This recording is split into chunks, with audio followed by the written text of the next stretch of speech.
ਉਹਨਾਂ ਦਾ ਕੀ ਰੇਟ ਜਾ ਵਰਨੀ 980 और 1180 1380 अलग अलग होगा।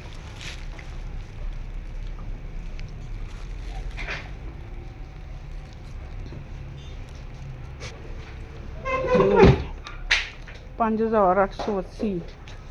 चलो जी थैंक यू भाई बिल बनाता।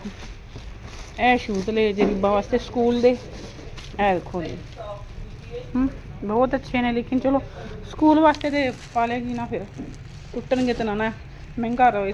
एक बार तो सस्ता रहे, बार बार एक बार ले लो सही चीज़ बस ठीक है। पैसे दे छड़े मैं देखो दित्तियां सोनिया ने अपने इंशाल्लाह लांगे इंज दे फिर बड़े महंगे शूज़ जे 5-5 हज़ार दे।